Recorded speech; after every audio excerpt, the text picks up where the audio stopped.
What it do, people? Irrelevant Gamer here, giving you some more Black Ops 2 shotgun gameplay. And on this gameplay, I'm running the Diamond S12 on the map Standoff. One of my favorite maps on Black Ops 2, to be honest. And there aren't too many great maps and that I personally feel are great maps. You know, my opinions and whatnot. I know everyone has one. This is YouTube. Everyone has an opinion. But anyway, on this gameplay, I will be talking about map balance. And I have already talked about map balance, but it was one of those commentaries which was like 5 minutes long. I didn't get to go really full into detail or even explain too much of what I wanted to say. So in this commentary, I plan to go more in depth with pretty much everything. So, map balance. Let me tell you how some maps do it. For example, in Team Fortress 2, every single map is really depends. Like a lot of maps in various games are just mirrored versions of the other side. For example, King of the Hill on TF2. One side is going to be exactly the same as the other. Of course, it's going to look different and all that good stuff. It's not going to look exactly the same. It's going to have these minor things, but it's balanced. There's no point on the maps that can't be countered by other maps. I mean, by other side of the map, which is a good thing. I mean, every side of the map can be countered. Every point of the map can be countered. Every camp spot, everything can be countered. That is good map design, good map balance.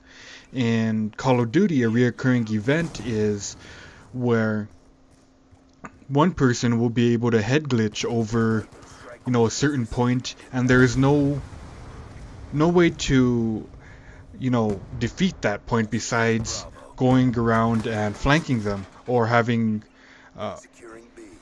better accuracy, which is not something you can rely on in a game that is very dependent on latency and hit detection.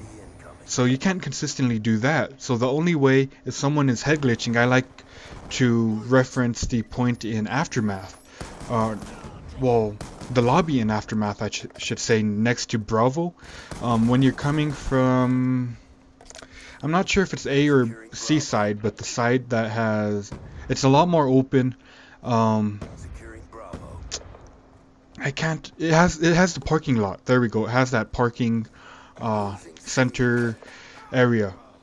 I I can't explain it too much, but if you come from that direction, I think it's A side. I'm not sure if it's A side or C side, to be honest, but when you come from that little direction where it's a parking center, the building where it has multiple layers of cars or parking spaces, I should say.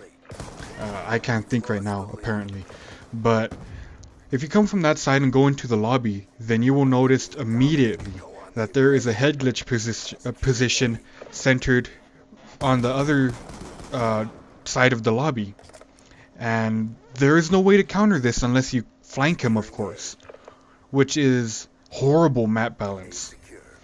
There should not be a situation in which you can just funnel enemies down a path and then not having any way to counter it besides hoping to get shitty spawns, hoping to take advantage of the shitty spawns and be able to walk up behind this person and shank him.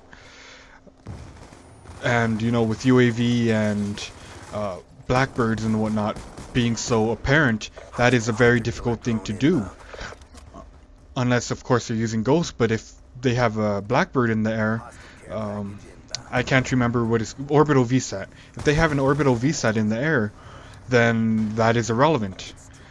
That completely negates the point of ghost, which is good. It has a counter, which everything needs a counter.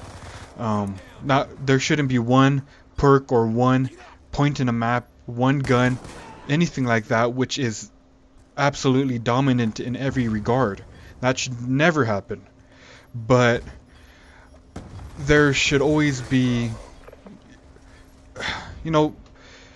basically what I'm saying is, unless unless you plan on spawning behind people who are camping in vantage points which are non non you can't counter them. Basically, if they're camping in spots in which you can't counter, the only hope you have is spawning behind them, or of course spamming them with nades or something of the sort, some type of explosive, or just eventually overwhelming them.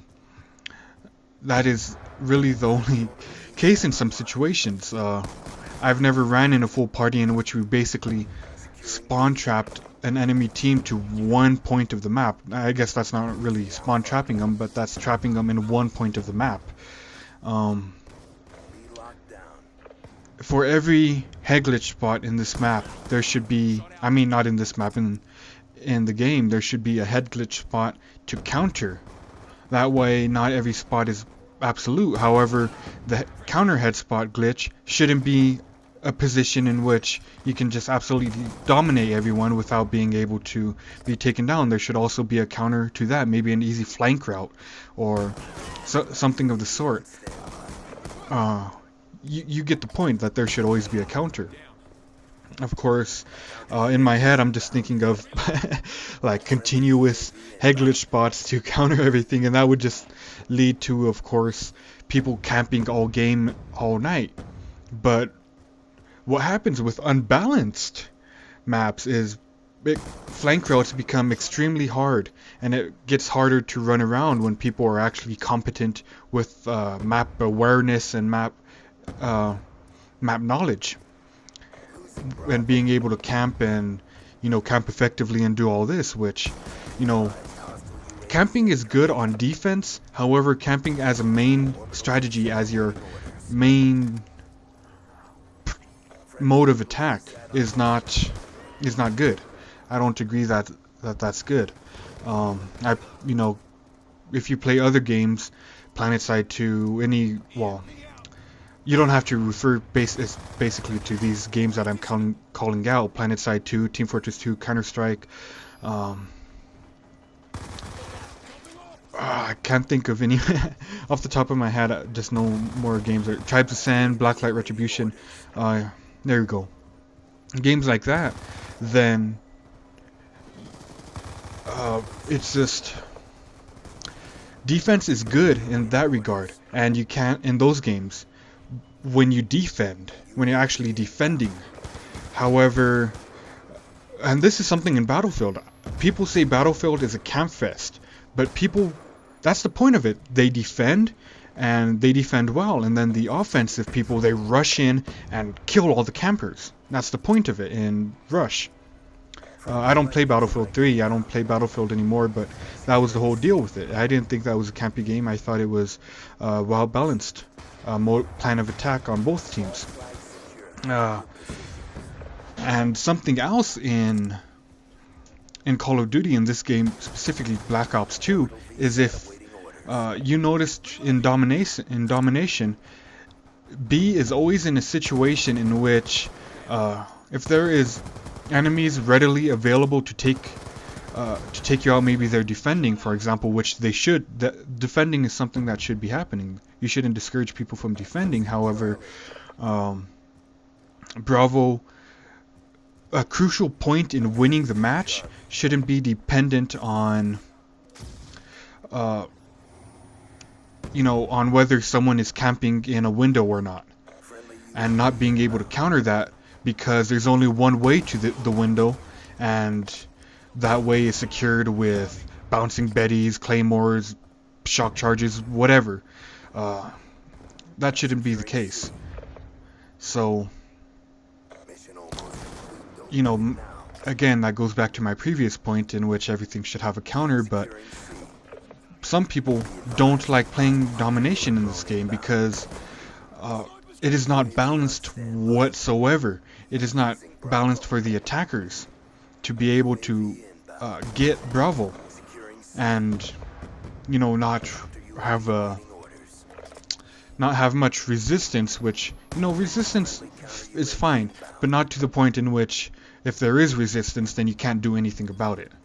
You move along. This let's just kill horror because someone's camping. We can't do anything about it. That shouldn't be the situation. Anyway, guys, gameplay is wrapping up. It's coming to an end. Finale is approaching. So I hope you've enjoyed. I believe this was a 40+ kill game. It looks like a 40, and look how cheap SMGs are, dude. Come on, you can't tell me shotguns are overpowered when you have shit like that. 49 and 7. I hope you've enjoyed. Peace out, everybody.